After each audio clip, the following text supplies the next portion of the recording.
I'm Nick. Like Shadi said, I'm in Intro 2 this year. This semester I took Intro 1 in the spring.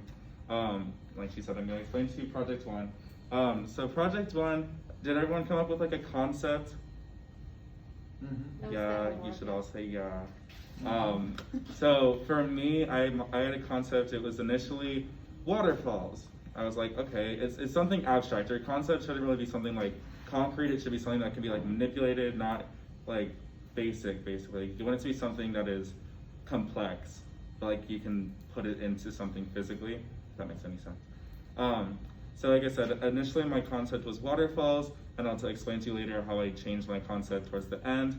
But you're basically going to be given a kit of elements with like cardboard and the sticks and stuff, and you're going to have to use those elements and just those elements to build a model.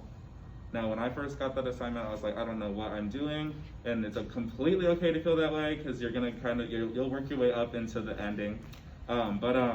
Basically, you'll take your kit of elements and you want to think of your concepts and like the important things about your concept, like what brings your eye to whatever your concept may be. So mine, I liked waterfalls because of water in motion, and my concept ended up being for the final project, water in motion.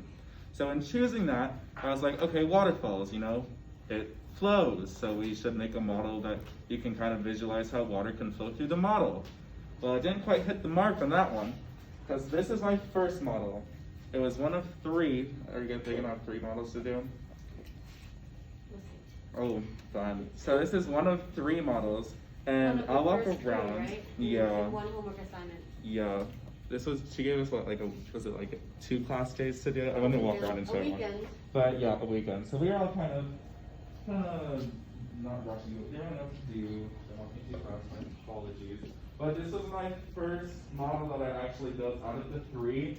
And like I said, you have this kit of elements. There's an L, a couple planes, and a box, and then the sticks for kind of you could use at your own like leisure. Not too many, of course. But yeah, so this was it. I thought water. You can see how the water will flow through the model, right? Can you see it? Totally, it was there. But when I presented it, Charlie literally said, I don't see your concepts in your model, and I was about to freak out. But don't freak out when she gives criticisms. Criticisms are going to be your best friend. Because moving forward, you want to take whatever criticisms they give you and incorporate that into your model. It's very important. Don't take it like it's like she's bullying you or being mean to you. Like, you need to accept their criticisms, because at the end of the day, they're comments. Now, at the end of the day, yes, they're not okay. Constructive criticism comments, but at the end of the day, you want to make sure that you are taking their advice, because moving forward, if you're going to be stubborn and not listen, it's not going to be of any help to you nor her. So this was, like I said, my first model. And moving forward from there, I believe you had us do the small models was next. Can we go back to that first one first? Oh, How yes. did you go about starting? Did you just put things together? You had the concept of waterfall and you just started? I honestly did. And thinking, I actually drew out what a waterfall looks like. So, you know, it just falls off the cliff and that's about it. And so there's the cliff and there's where the water was supposed to fall down. And I kind of just threw other stuff around it. And that's why it turned out looking like this.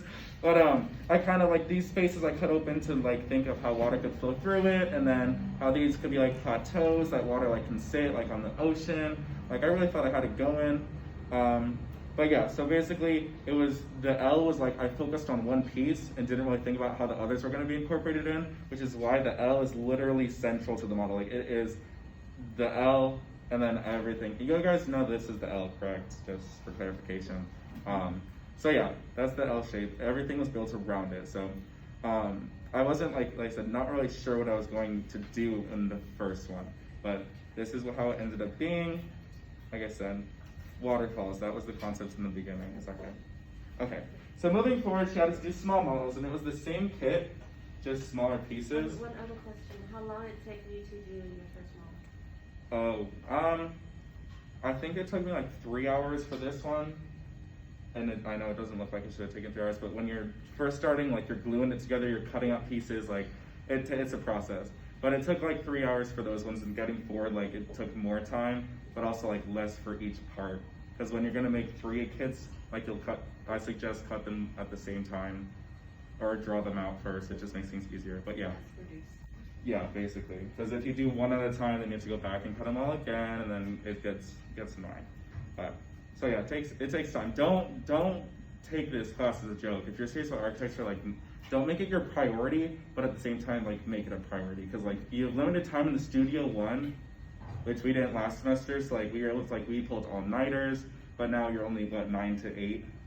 Is that when that's 9 to open? 8, Monday, Wednesday, and Friday. Yeah, so make sure you take advantage. If you have online classes, get that stuff done other days, and make sure you can make time to come in here and work diligently. Don't waste your time when you come in here, because you want to get stuff done. Completion is very important. So yeah. Okay. So next, like I said, we moved on to small models, and this was still when I was on my concept of waterfalls. So it's actually quite similar. I'm gonna walk around again.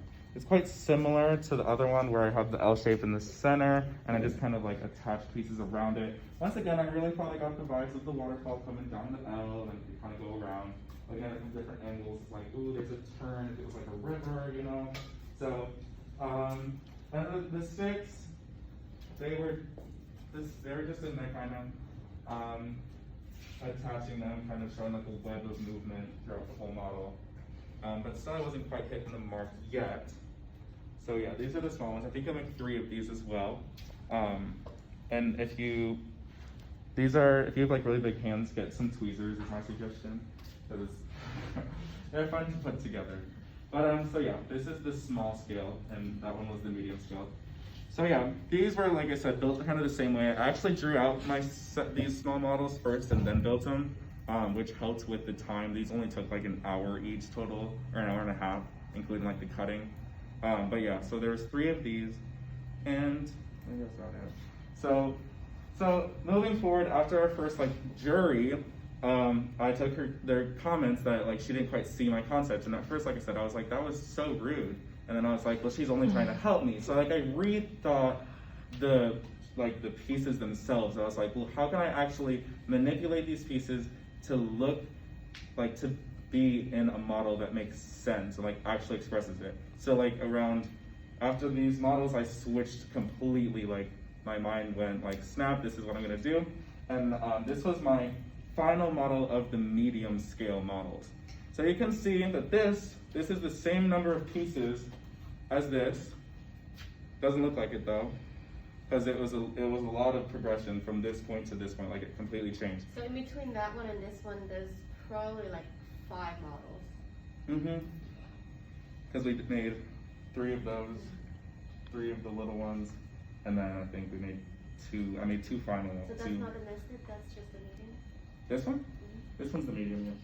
With no small scale in there? This is the medium with the small scale. Oh yeah, you're gonna incorporate, so that's why she had us do the medium and then the small, because you're gonna incorporate the small scale into the medium scale. And moving forward, you're gonna incorporate all 3 of them medium, small, medium, and large into the final project. So you're gonna have all the scales. So this one does have the medium scale, so I lied, my apologies. There is more pieces in here, but there's the small scale pieces. So thank you for mentioning that. And when you do small scale, I don't know if you saw, the sticks on this model are like medium-sized sticks. I don't know the exact inches, but these are smaller sticks, so you're gonna use like this same dimension like stick per model. But anyway, so by this point, like I said, I changed my concept to water in motion. So anytime I did a jury or explained it, it was the movement of water, but not just like movement, like how it can change. So I wanted to visualize water can be frozen, it can be, which expands when it's frozen. So that's like the bigger areas in the model. So like when you're building it, think of how you're gonna explain it. Like think of how you see it and you can explain it in a clear manner to them so that they can also see it. So like in this one, I'll walk around, but there's smaller spaces inside, and that is like water when it's like in a gaseous form, because it's like really small. And then there's medium spaces, that's like water when it's liquid. And then the large spaces are like the large spaces are when it's like but expansion, so small to large. It just expands throughout the model, if that makes sense. Okay. So if you notice, he didn't talk about the pieces themselves, but he actually talked about the spaces, and that's what you're gonna have to do. Learn how to speak through your spaces and not the individual elements, right? We're not talking about the cardboard, we're not talking about the L is representing this, but what are the spaces doing? How do you begin to move from one space to the next? What are the transitions? Exactly. Right? What are the pauses? And don't say like, this piece represents an ice cube, and this piece represents, like, you don't want to say, like, name things as specific things. Like, you want all, like she said, it's representation. Because these are just pieces. It's what you make it into, basically. So you don't want to be like physically naming things like this was the tree, or like this is my, like with Carlos's, he was like, this is my family. Like you want to explain it as a representation. So I'll walk around with this one, but like I said, it's the small kit and the large kit. They're kind of spread Small, out. medium, sorry. Or small, yeah, small kit and the medium kit. You can see like there's the smaller pieces on the edge here, and then the larger cube is down here with the other pieces. And any of these pieces you can break apart. Like you can break them down, like, and that's called manipulation. So like my L in this one is actually cut into 3 pieces and thirds, and then I separate them to kind of create a kind of wall around the edges, and then use the extra pieces and connected them to make like a chamber to show the compression of the water. So yeah, and then in this one I started using the sticks more as a movement. Like Chadi mentioned, you want to see movement in your model. Like you want to be able to move from one space to the next. So the sticks, I started using that as a representation of the movement instead of just throwing them on there because we were supposed to use sticks.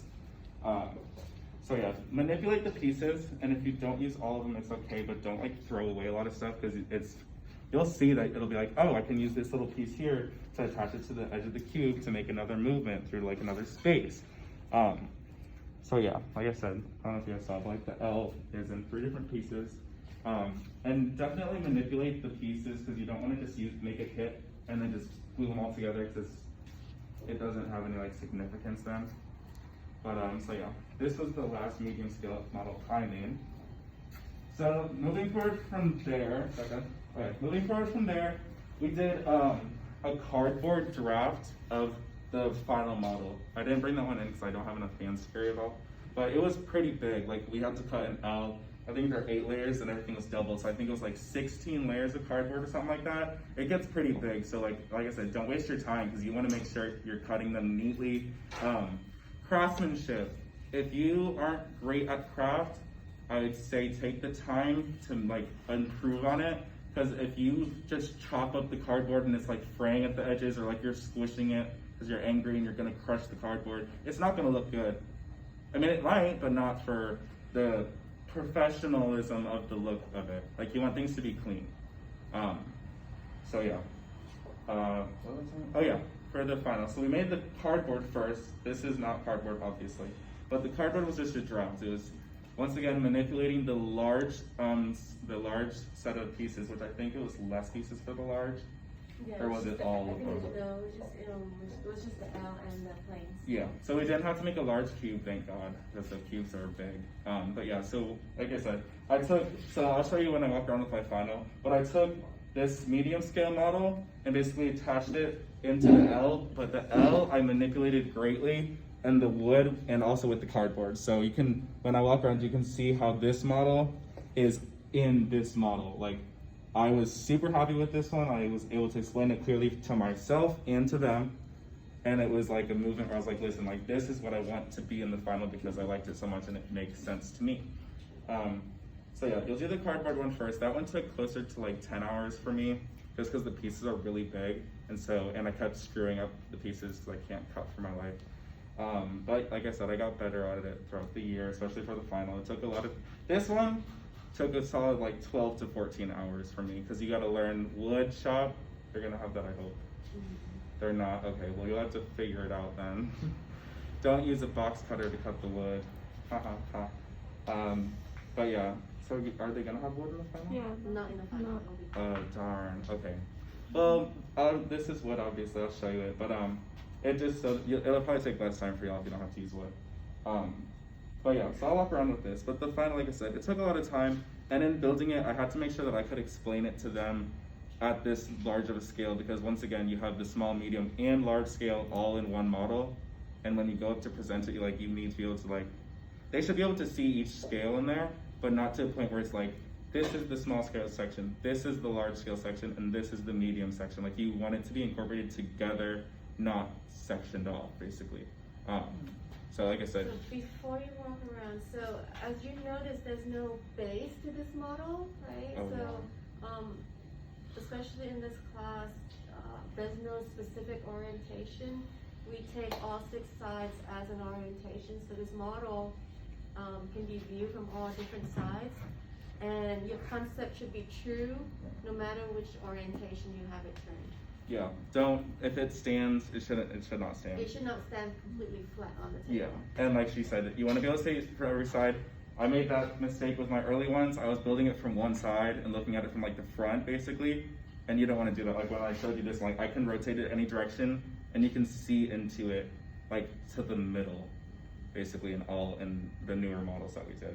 So before you walk around, can you talk about your walk the class through your concept of your final model? Yeah. So once again, like I said, my concept was water in motion. So it was the expansion and compression of water.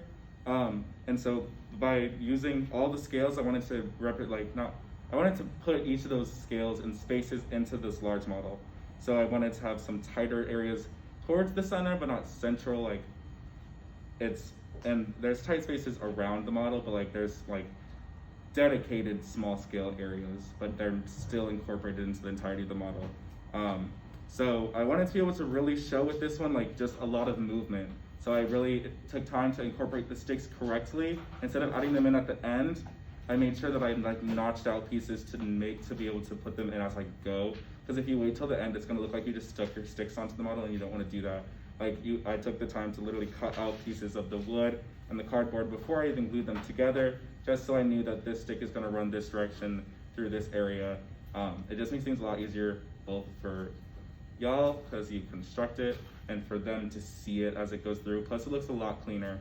On my early models, I really tried to cut cardboard while it was glued to another piece, and I broke the whole thing. It was not fun remaking it. So definitely take time, don't rush. But yeah, so water in motion. I just wanted to be able to take a stick and follow it with my eye through and find out where it lands. And if I find where that lands, I can, with most of the sticks, I can see where a new one starts. And this has a large stick, small stick, and medium stick. So they're all in here, and it's kind of like a web. It's all connected. It's a movement, like Chadi said before. You want to see movement through the space. That's like your priority. Because if there's no movement, it's just a piece of wood and cardboard. So yeah, the L, if you guys want to do wood, if you ever end up doing wood, this took a lot of time to plan out because it's wood, and I don't want to have to go buy more, obviously. So I was like, I want to know what I'm gonna do before I cut it up. Same thing with the cardboard. With your L, like another side note, with your L, if you're gonna manipulate it before you glue it together, because it is hard to cut through 8 or 16 layers of cardboard with a box cutter. I cut my hands multiple times trying to do that. So definitely just plan ahead and know what you're gonna do. Have like a vision of what you want to see at the end. And this, I feel like some of y'all are scared because you're like, what the heck? And from the beginning to the end, you're gonna see a lot of progression in your own work, and as long as you take their criticisms and comments, constructive comments, as long as you take those, you'll do pretty good in the class. I can't guarantee it, but from personal experience.